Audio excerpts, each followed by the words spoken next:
Donald Trump और Zelensky वार्ता से पहले यूक्रेन पर बड़ा अटैक।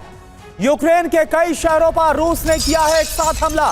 खार्किव, सूमी समेत कई शहरों पर भीषण अटैक, दहला कर रख दिया। ये देखिए आप, लगातार 30 मिनट की बमबारी में यूक्रेन में बड़ी तबाही। तो रूस की तरफ से एक बड़ा दबाव बनाने की कोशिश आज की इस वार्ता से पहले कि ज़ेलेंस्की के सामने सिर्फ एक ही ऑप्शन है कि अगर वो इस युद्ध को खत्म करना चाहते हैं तो उसकी शर्त को मानना पड़ेगा। और इसी दबाव के तहत ये माना जा रहा है कि एक साथ यूक्रेन के कई शहरों को दहला दिया, जिसमें खार्किव, सूमी समेत कई बड़े शहर हैं। और देखिए, बड़ी खबर आ रही है, यूक्रेन पर रूस का ताबड़तोड़ हमला जारी है। पिछले 24 घंटे में 182 से ज्यादा हमले हुए हैं। यूक्रेन में 80 ठिकानों पर रूस ने हवाई हमले किए हैं। यूक्रेनी पोस्ट पर 152 गाइडेड बम से अटैक किया गया है। रूस ने यूक्रेन में कई मिसाइलें दागी।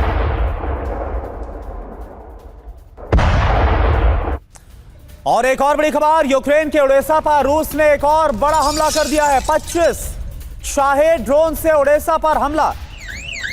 शहर के अलग अलग इलाकों में ड्रोन स्ट्राइक। ये देखिए आप,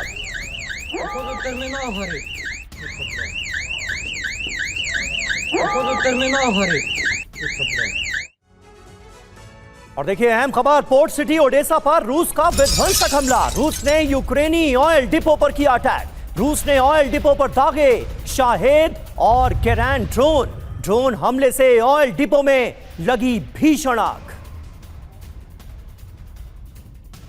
यूक्रेनी फ्रंटलाइन पर रूस का विध्वंसक हमला हुआ है। रूस ने खार्किव और पावलोग्राद पर किया अटैक। खार्किव और पावलोग्राद में यूक्रेनी बेस को बनाया गया निशाना। ये देखिए तस्वीरें, यूक्रेनी एम्युनिशन डिपो पर रूस का ड्रोन हमला हुआ। रूस ने दावा किया कि हमले में 6 यूक्रेनी सैनिकों की एक साथ मौत हो गई।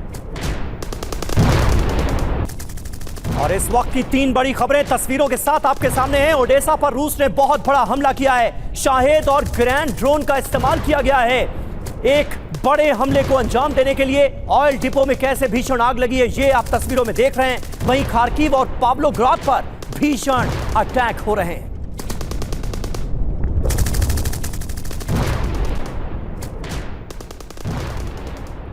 तो ये 3 तस्वीरें आपके सामने हैं। 25 शाहेद ड्रोन से ओडेसा पर अटैक किया गया। डिपो पर दागे शाहेद और केरान ड्रोन, और हमले में 6 यूक्रेनी सैनिकों की एक साथ जान चली गई है। ये रूस की तरफ से किया गया है दावा।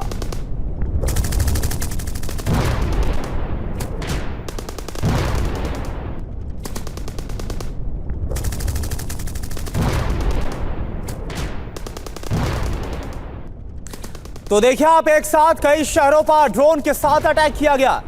यूक्रेनी एम्युनिशन डिपो पर रूस ने ड्रोन अटैक किया। 6 यूक्रेनी सैनिकों की मौत का दावा रूस की तरफ से किया जा रहा। और देखिए आप, खार्किव और पावलोग्राद में यूक्रेनी बेस को निशाना बनाया गया। वो तस्वीरें इस वक्त हम आपको दिखा रहे हैं। रूस ने एक साथ खार्किव और पावलोग्राद को दहला कर रख दिया है। यूक्रेनी फ्रंटलाइन पर रूस का यह विध्वंसक हमला। अब ये बात बिल्कुल कॉन्ट्राडिक्ट करती है जहां पुतिन अलास्का में ये बोलते नजर आए कि उन्हें सीजफायर नहीं, उन्हें सीजफायर मंजूर नहीं है, बल्कि उन्हें चाहिए स्थायी शांति। लेकिन आज जब यूक्रेन के राष्ट्रपति ज़ेलेंस्की और डोनाल्ड ट्रंप की मुलाकात होने वाली है, उससे पहले यूक्रेन पर रूस ने अपने हमले और तेज कर दिए और ज्यादा बढ़ा दिए। दबाव बनाने की एक रणनीति साफ तौर पर नजर आ रही है।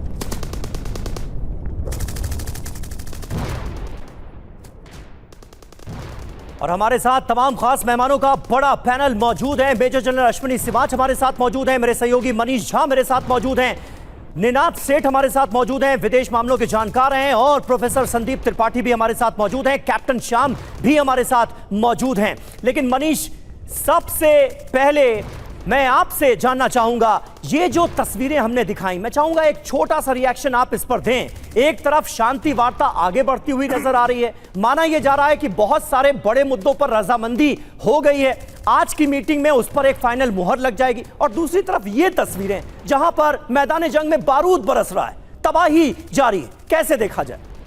बिल्कुल समीर, देखिए तकनीकी तौर पर देखा जाए तो युद्ध विराम तो हुआ नहीं है, बल्कि युद्ध विराम की अब चर्चा भी खत्म हो गई है। और जब तक कि युद्ध रुक नहीं जाता है तब तक दोनों पक्ष लड़ रहे हैं, और दोनों पक्ष न सिर्फ लड़ रहे हैं बल्कि पूरी दुनिया को बता रहे हैं कि देखिए लड़ाई कितनी भयंकर रूप से चल रही है। और रूस भी बता रहा है कि देखो यूक्रेन में हम तबाही ला रहे हैं, लाने की स्थिति में है, और अगर युद्ध नहीं रुका तो और अधिक तबाही होगी। इसीलिए शांति जरूरी है, इसीलिए बातचीत में निष्कर्ष निकालना जरूरी है। और अपनी जिद को छोड़कर अगर यूक्रेन के हित में सभी को आना होगा तो आप आकर एकमत हो जाए। इसीलिए आप इस हमले को इस रूप में देखिए, जब तक युद्ध नहीं रुकेगा तब तक बमबारी जारी होगी, और हर बीतते पल के साथ यूक्रेन की जो तबाही है वो बढ़ती जाएगी। तो बिल्कुल हर बीतते पल के साथ यूक्रेन की तबाही और ज्यादा बढ़ेगी अगर यूक्रेन पुतिन की शर्तों पर आज नहीं मानता है। अब देखिए एक और बड़ी खबर आपको बता दें, आज की होने वाली बातचीत से पहले हो क्या रहा है इसको लेकर एक और बड़ी खबर है आपके सामने, आपके टीवी स्क्रीन पर। यूक्रेन के कई शहरों पर जहां एक तरफ हमला हुआ है वहीं रूस के खिलाफ भी रिटेलिएशन यूक्रेन का। रूस के कई शहरों को यूक्रेन ने भी दहला दिया। रूस ने यूक्रेनी ड्रोन हमलों को हालांकि नाकाम किया। रूस का दावा 24 घंटे में 300 यूक्रेनी ड्रोन को नष्ट किया गया। यह बहुत बड़ा अटैक है। एक साथ 300 ड्रोन के जरिए यूक्रेन ने इस हमले को अंजाम देने की कोशिश की। और वहीं रूस के कब्जे वाले इलाके पर यूक्रेन ने किया है हमला। डोनेट्स्क में रूसी पोजीशन पर ड्रोन अटैक किया गया है। तस्वीरें आपके सामने ये रही। ड्रोन अटैक से रूस को भारी नुकसान का दावा सामने आ रहा है, लेकिन बड़ी बात देखिए क्या है। डोनेट्स्क में रूसी पोजीशन पर अटैक करके दहला दिया गया है इस पोजीशन को। वो डोनेट्स्क जिसे किसी भी हाल में छोड़ने के लिए पुतिन तैयार नहीं है, यूक्रेन वहां हमले कर रहा है। अब देखिए व्हाइट हाउस में मुलाकात से पहले डोनाल्ड ट्रंप का भी एक बड़ा बयान आ गया है। ज़ेलेंस्की चाहे तो कभी भी खत्म हो सकती है जंग, ये डोनाल्ड ट्रंप बोलते नजर आ रहे हैं। क्रीमिया से अपना दावा छोड़ दे ज़ेलेंस्की, ट्रंप ये बोल रहे हैं। यूक्रेन नाटो में कभी शामिल नहीं होगा, ट्रंप ये बोल रहे हैं। और वो ये चाहते हैं कि ये सब कुछ ज़ेलेंस्की मान भी ले। ज़ेलेंस्की आखिर क्या क्या मानेंगे? ज़ेलेंस्की के सामने दो बड़ी शर्तें जो रखी जाएंगी उसके बारे में हम आपको डिटेल देना चाहेंगे, लेकिन माना यह जा रहा है कि सुरक्षा की गारंटी जो कि इस जंग की बुनियाद थी, नाटो जैसी सुरक्षा की गारंटी। खबर सामने ये आ रही है कि इस पर रजामंदी मिल गई है व्लादिमीर पुतिन की, यानी नाटो की सदस्यता तो नहीं मिलेगी लेकिन कुछ उस तरह की सुरक्षा गारंटी मिल सकती है। बहरहाल ज़ेलेंस्की के सामने दो बड़ी शर्तें होंगी। पहली शर्त, क्रीमिया पर अपना दावा ज़ेलेंस्की छोड़ दें। अब ऐसा किया तो कानूनी रूप से रूसी नियंत्रण में होगा क्रीमिया। यूक्रेन की संप्रभुता को एक बड़ा झटका लगेगा। बंदरगाह, ऊर्जा संसाधन यूक्रेन से छिन जाएंगे। काला सागर में, ब्लैक सी में सैन्य स्थिति यूक्रेन की कमजोर होगी। अब दूसरी शर्त, नाटो में शामिल ना हो। ऐसा किया तो रूस के हमले का डर हमेशा बना रहेगा। कोई अनिवार्य सैन्य गारंटी होगी नहीं, यानी जिस सुरक्षा गारंटी का मैं जिक्र कर रहा था वो सिर्फ बयानों में ही नजर आएगी। सामूहिक रक्षा की सुरक्षा गारंटी नहीं मिलेगी। रक्षा बजट लंबे समय तक बढ़ाना होगा। पश्चिम के बिना रूस का सामना करना बेहद कठिन हो जाएगा। तो ये ज़ेलेंस्की के सामने दो बड़ी शर्तें होंगी, यानी कुल मिलाकर करुणा बड़ी कैश 22 जैसी सिचुएशन ज़ेलेंस्की के सामने। अब देखिए समीर, वाकई में यह भी थोड़ा समझना जरूरी है कि आखिर क्रीमिया रूस के लिए क्यों इतना इंपॉर्टेंट है, क्यों क्रीमिया का यहां पर जिक्र किया गया है। देखिए अगर ब्लैक सी की बात करें, काला सागर और अज़ोव सागर के बीच मौजूद है, ये स्ट्रेटेजिकली ये रूस के लिए बहुत ज्यादा अहम है। कर्च ब्रिज के जरिए रूस से जुड़ता है क्रीमिया। यहां ब्लैक सी फ्लीट का मुख्य केंद्र है, सेवेस्तोपोल पोर्ट है। यहां पर रशियन नेवी का बाकायदा स्टेशन है। रूस में गर्म पानी वाला एकमात्र ये इलाका है। नेवल बेस यहीं से ही आसपास के देशों पर रणनीतिक तौर पर नियंत्रण रखता है। एक तरह से बोले तो नाटो की हर एक गतिविधि पर भी यहीं से नियंत्रण होता है। 1954 में सोवियत संघ ने यह हिस्सा यूक्रेन को सौंपा। 2014 में क्या हुआ, रूस ने इस इलाके पर अपना कब्जा किया और बाकायदा फिर वहां तो रेफरेंडम भी किया गया। 2014 से अभी तक 20 अरब डॉलर से भी ज्यादा का रूसी इन्वेस्टमेंट यहां पर हो गया है।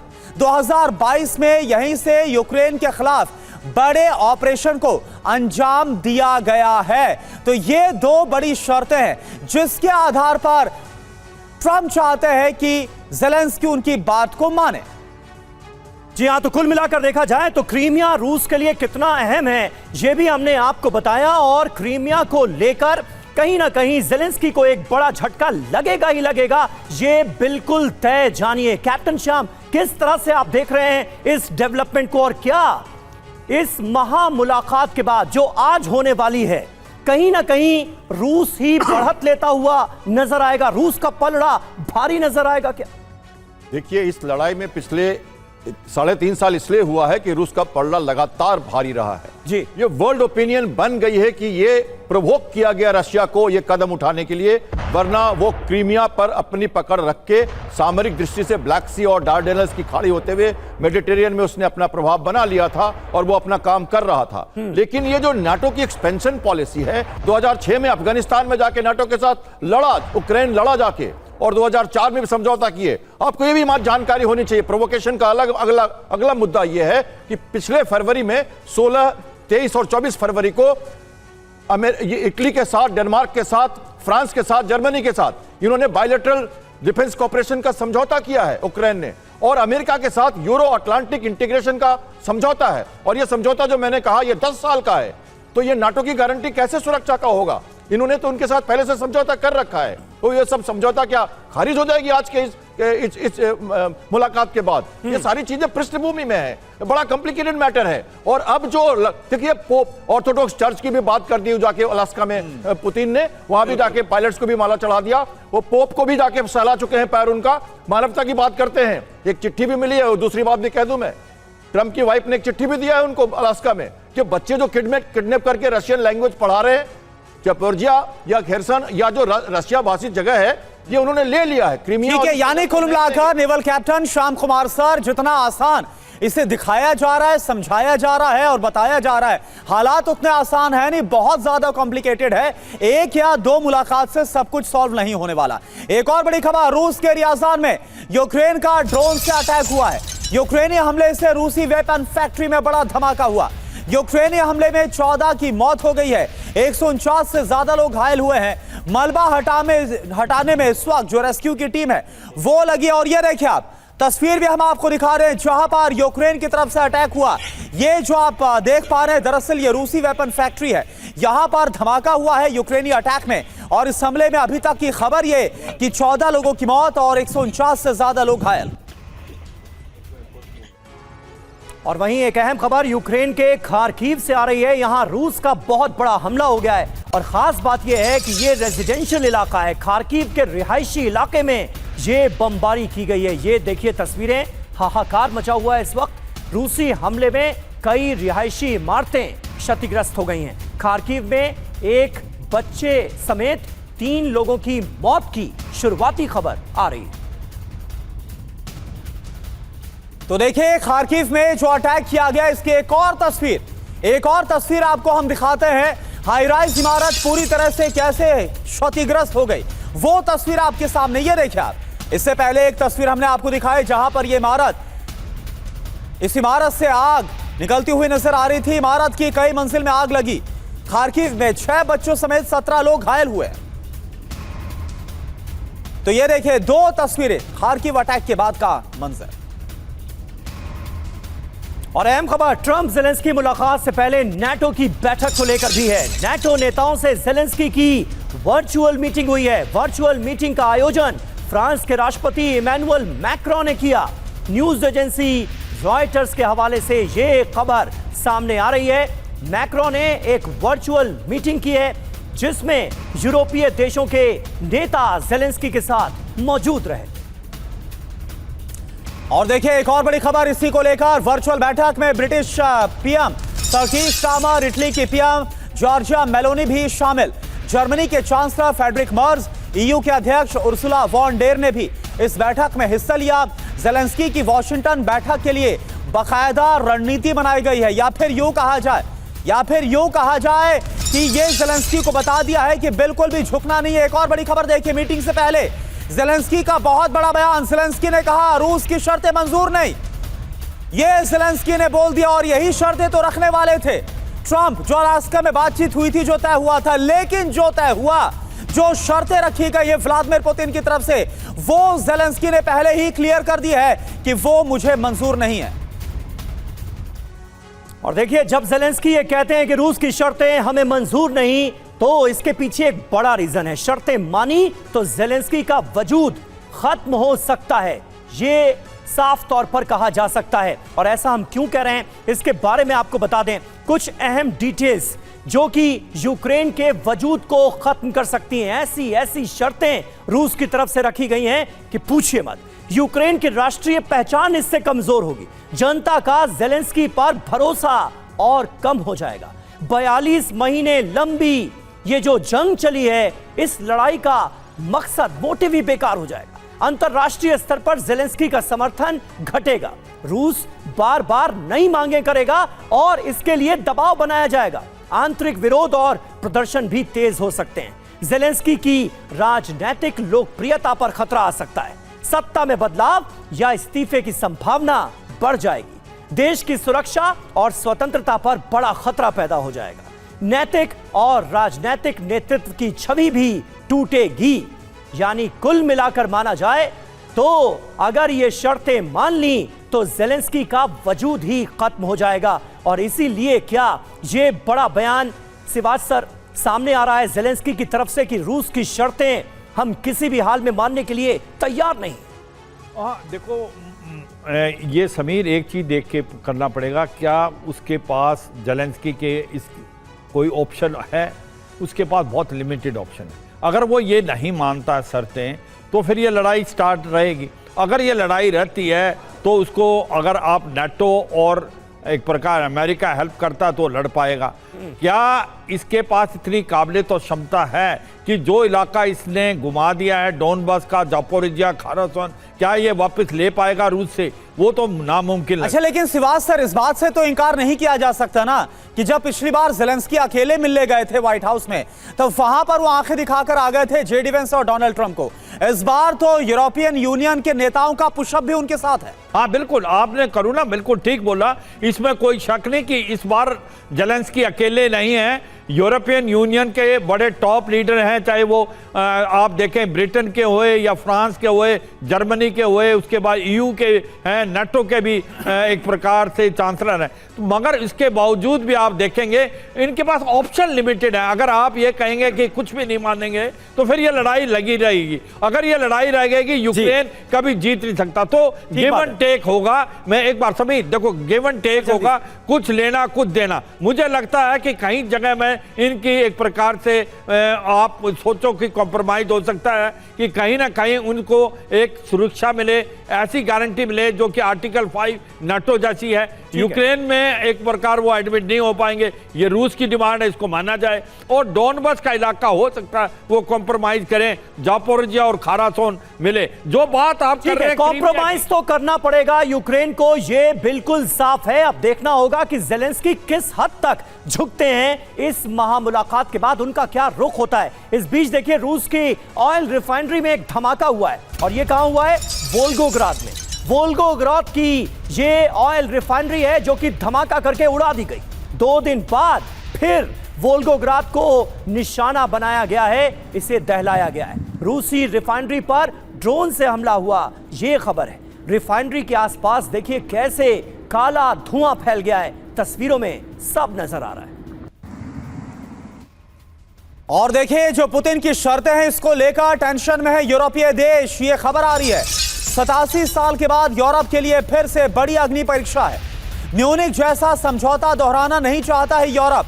दरअसल 1938 म्यूनिक समझौता हिटलर ने तोड़ दिया था। यूरोप को डर है कि रूस भी हिटलर जैसा कुछ करेगा। और वैसे भी यूरोप ना सिर्फ पुतिन पर बिल्कुल भी भरोसा नहीं चाहता था, बल्कि यूरोप अपने लिए अगर सबसे बड़ा खतरा किसी को मानता है तो वो व्लादिमीर पुतिन को, रूस को मानता है।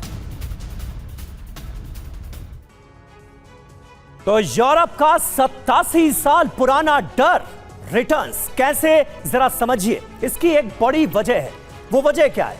यूरोप का पुराना डर क्यों वापस लौट रहा है? रूस यूक्रेन युद्ध से यूरोप की सुरक्षा और नेतृत्व पर दरअसल एक बड़ा संकट मंडरा रहा है। ये सवाल आपके जहन में भी तो आता होगा कि यूरोप इस जंग को बरकरार रखने के लिए इतना बेताब क्यों है? पुतिन से समझौते के लिए यूरोप पर दबाव बना रहे हैं डोनाल्ड ट्रंप, और यूरोप नहीं चाहता कि हिटलर जैसी कोई ऐतिहासिक गलती दोहराई जाए, और इसी वजह से यूरोप का यह रुख सामने आ रहा है। 1938 म्यूनिख समझौते पर आज भी ब्रिटेन, फ्रांस पछताते। देखिए, तब हिटलर को चेकोस्लोवाकिया का कुछ हिस्सा दिया गया था। हुआ क्या था यह हम आपको बता रहे हैं। हिटलर ने वादा यह किया था कि किसी और देश पर अब वो आगे हमला नहीं करेगा, लेकिन हुआ क्या? हुआ यह कि सिर्फ 6 महीने के बाद ही हिटलर ने अपना वादा तोड़ दिया। मार्च 1939 की वो तारीख है जब जर्मनी ने पूरा चेकोस्लोवाकिया वहां पर कब्जा किया। पोलैंड पर हमले से दूसरे विश्व युद्ध की जो शुरुआत है वो भी हुई। तो देखिए, ये जो डर वापस लौट रहा है इसकी बड़ी और वाजिब वजह है हमारे सहयोगी मनीष झा रूस यूक्रेन जंग शुरू होने के बाद जून 2022 में G7 की बैठक को कवर करने जर्मनी के म्यूनिख गए थे, और म्यूनिख से आज हम आपको मनीष झा की वो रिपोर्ट दिखाते हैं और फिर उनके पास चलेंगे क्योंकि मनीष हमारे साथ स्टूडियो में मौजूद है। ये बताना दिलचस्प होगा कि म्यूनिख शहर का दूसरे विश्व युद्ध के साथ एक गहरा नाता है। म्यूनिख शहर में ही हिटलर ने अपनी पार्टी बनाई और यहीं से हिटलर को जर्मनी का ताज नसीब हुआ। इसके बाद सितंबर 1938 में जर्मनी, फ्रांस और ब्रिटेन ने मिलकर यहीं पर एक समझौता किया था, जिसके तहत हिटलर को चेकोस्लोवाकिया का एक बड़ा भूभाग मिल गया। बदले में हिटलर ने मुसोलिनी और चैम्बरलिन के सामने यह एग्रीमेंट किया कि जर्मनी कभी यूरोप के किसी देश और खासकर ब्रिटेन पर हमला नहीं करेगा। लेकिन कुछ ही महीनों के बाद हिटलर ने अपना वो वादा तोड़ दिया, और इसका परिणाम ये हुआ कि जर्मनी के खिलाफ ब्रिटेन और दूसरे अलायंस देश एक साथ हो गए और फिर दूसरा विश्व युद्ध शुरू हुआ। एक ऐसे समय में जब रूस और यूक्रेन का जंग चल रही है, जब ऐसे समय में जब ये तय होना है कि क्या रूस की हालत भी दूसरे विश्व युद्ध के जर्मनी की तरह होगी, तब सभी नेता ये तय करने वाले हैं कि अब आगे पुतिन के खिलाफ क्या कार्रवाई होगी। साल 2022 की मनीष की म्यूनिख से ये रिपोर्ट हमने आपको दिखाई। मनीष हमारे साथ स्टूडियो में मौजूद हैं। मनीष, यूरोप का डर बड़ा वाजिब नजर आता है। जो हिटलर ने किया, जो इतिहास जिसके बारे में आपने इस रिपोर्ट में भी जिक्र किया, उसे देखकर, लेकिन हिटलर की पर्सनालिटी और व्लादिमीर पुतिन, ये दो शख्सियतें भी तो अलग हैं। देखिए, बात तो सही है, लेकिन वो हिंदी में कहावत है ना कि दूध का जला छाछ भी फूक फूक कर पीता है। तो जो हिटलर के साथ हुआ था वो गलती यूरोप के देश खास करके ब्रिटेन और फ्रांस दोहराना नहीं चाहते हैं। उन्हें ये लगता है कि अगर एक बार हम पुतिन के सामने यहाँ झुक गए, एक बार हमने पुतिन की शर्तें मान ली, तो फिर इतिहास दोहराया जाएगा। पुतिन भी ठीक उसी तरह करेंगे जैसा कि हिटलर ने किया था। फिर पुतिन आज यूक्रेन के पर उसने हमला किया, कल के दिन में वो बाल्टिक कंट्री के छोटे छोटे कंट्री पर अटैक करेगा, फिर वो यूरोप के किसी और देश पर किसी और बहाने से अटैक करेगा, और फिर इसी के बहाने तीसरा विश्व युद्ध हो सकता है। तो दूसरा विश्व युद्ध म्यूनिख समझौते की वजह से हुआ है। अब वो वॉशिंगटन में या अलास्का मीटिंग के नाम पर तीसरा विश्व युद्ध नहीं होने देना चाहते हैं। यही वजह है कि आज जेलेंस्की अकेले नहीं गए, बल्कि जेलेंस्की के साथ सभी वो यूरोप के नेता गए हैं, ताकि वो ट्रंप को समझा सके कि एक बार फिर वो गलती हमें नहीं करनी है। उस समय आप नहीं थे, उस समय हो सकता है आपका जन्म नहीं हुआ, लेकिन हमें वो इतिहास याद है, और वो गलती अगर हमने दोबारा की तो पुतिन भी ठीक उसी मोड में आएंगे, और कम से कम यूरोप के नेता की नज़र में हिटलर और पुतिन में कोई फर्क नहीं है। ये बात तो आप देख ही रहे हैं उनके बयानों के आधार पर।